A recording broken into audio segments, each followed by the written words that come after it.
मीरापुर गांव के पास एक बहुत बड़ा घना जंगल था।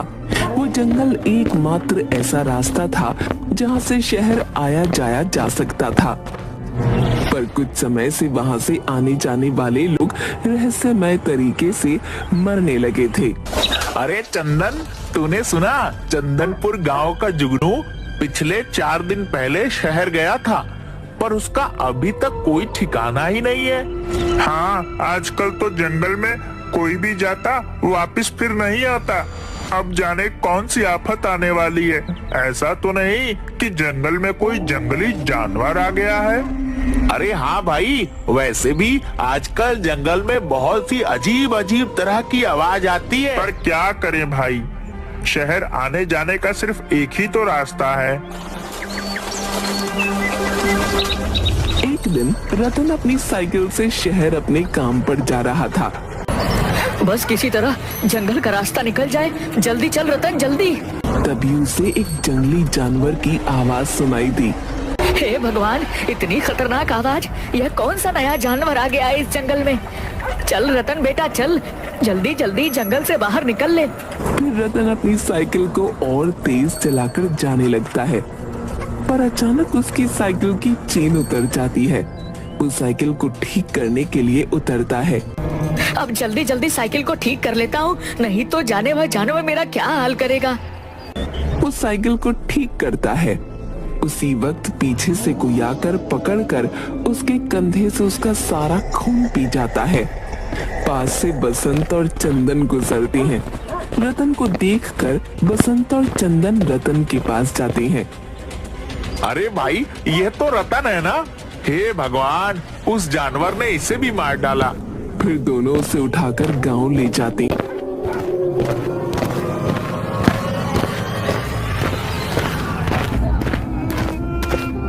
आसपास के गांव में मौत हो रही थी सो हो रही थी, पर अब हमारे गांव में भी उस जानवर का आतंक शुरू हो गया। अब हम सभी को एक बार जंगल में चलकर देखना होगा और उस जानवर का कुछ न कुछ तो करना ही पड़ेगा।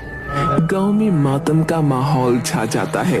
अगले दिन सभी गांव वाले मशाल लेकर जंगल में जाते हैं। तभी ठोकर खाकर बसंत गिर जाता है। बाकी सभी लोग आगे बढ़ जाते हैं। अरे कहाँ जा रहे हो सब के सब? रुको, रुको मेरे लिए। तभी उसे अजीब अजीब सी आवाज सुनाई देती है और वो जैसे ही पलटकर देखता है, नहीं नहीं, आ! उसका भी खून उसी तरह हो जाता है जैसे कि रतन का हुआ था। जब गांव के सभी लोग वापस आते हैं तो बसंत की लाश को देखते हैं। अरे यह क्या? बसंत, बसंत, उठ जा बसंत भाई। अरे लगता है उस जानवर ने बसंत भाई को भी मार डाला। हे भगवान, ये कौन सा जानवर होगा जो इतनी बेरहमी से इंसानों का खून पी जाता है? मुझे तो बहुत डर लग रहा है। फिर सभी लोग गांव चले जाते हैं।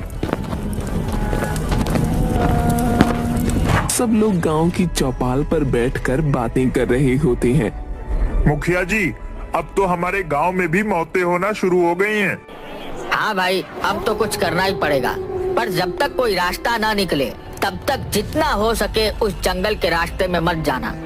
अरे पर मुखिया जी, गांव से बाहर जाने का सिर्फ एक ही तो रास्ता है। ये तो ऐसा हो गया है मानो आगे कुआं और पीछे खाई। अगर शहर नहीं गए तो भूखे मर जाएंगे, और अगर गए तो वो जानवर हमें खा जाएगा। अब तो बस एक ही रास्ता है, हम सबको मिलकर उस जानवर को मारना पड़ेगा। अरे पर हम सब गए थे उस जानवर को ढूंढने, वह तो हमें मिला नहीं, और बसंत की जान गई वो अलग। तभी खून से लथपथ हालत में मंगलू वहां आता है। अरे मंगलू, ये तेरी हालत कैसे हुई? अरे नहीं नहीं भाई, वो कोई जानवर नहीं है। फिर कौन है? अगर कोई जानवर नहीं है तो बता मुझे, मैं अभी उसका छठी का दूध निकाल कर आता हूँ। अरे भाई, वो तेरा छठी सातू ही सभी का दूध निकाल देगा। मैं शाम को शहर से गांव आ रहा था, तभी मेरे सामने एक विशालकाय दानव।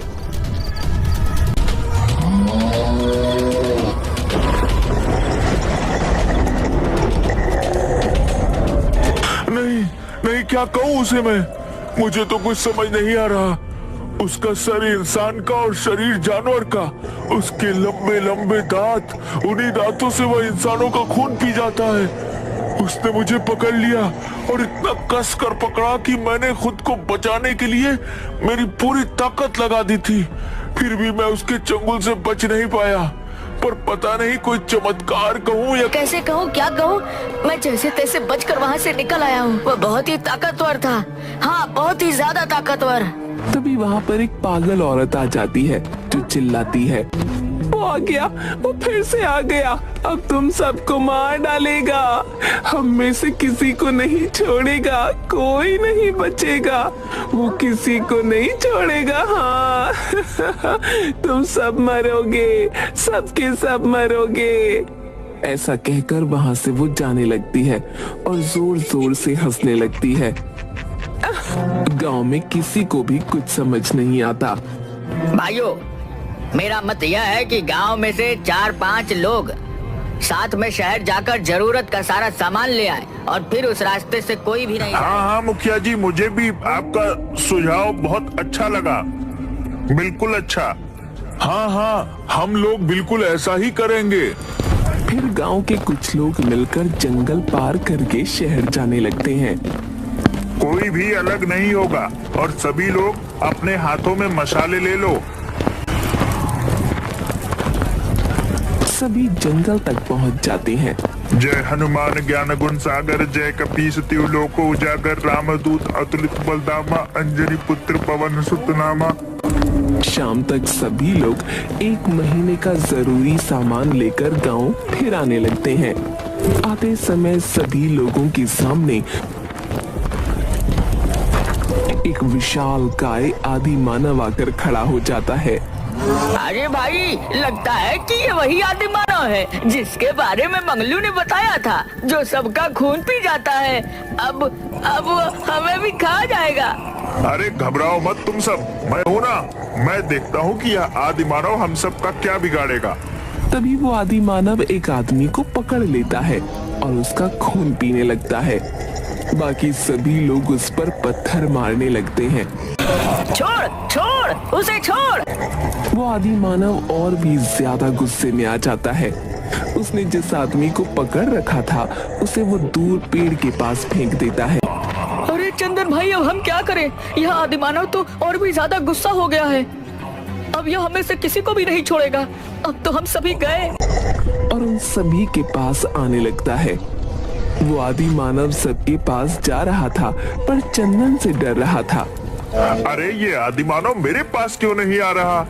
फिर उसे ध्यान आता है कि उसके हाथ में मशाल है। कहीं ऐसा तो नहीं कि मेरे हाथ में मशाल है इसलिए वह मेरे पास नहीं आ रहा?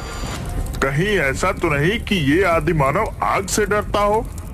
वो आदि मानव गुड्डू को पकड़ लेता है और उसका खून पीने ही वाला था कि तभी चंदन उस आदि मानव के पास मशाल लेकर जाता है और उसे डरा देता है।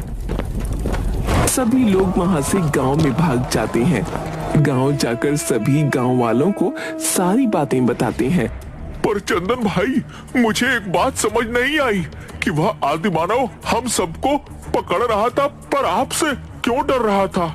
अरे क्योंकि मेरे हाथों में मशाल थी और वह आदि मानव आग से डरता है, इस वजह से वह मेरे पास नहीं आ रहा था। और तुमने देखा नहीं, मैं जैसे ही मशाल उसके पास लेकर गया वह वहाँ से भाग गया। इसका मतलब है कि हम उस आदि मानव को जलाकर मार सकते हैं। सभी गांव वाले इस बात को सुनकर खुश हो जाते हैं। उनके मन में एक उम्मीद की किरण जाग जाती है। फिलहाल तो कुछ समय के लिए उस जंगल में कोई भी नहीं जाएगा। कुछ दिनों में हम कोई ना कोई रास्ता जरूर निकाल लेंगे। चौपाल पर बैठकर सब लोग बातें कर रहे होते हैं। अरे भाई, तुम्हें आवाज सुनाई दी? हाँ भाई, यह तो उस आदिमानव की ही आवाज लग रही है। कहीं वो आदिमानव गांव में तो नहीं आ गया? हे भगवान, इस शैतान का डर पहले जंगल में ही था और अगर ये गांव में आ गया तो हम सबका जीना हराम कर देगा। इसका कुछ ना कुछ तो करना ही पड़ेगा।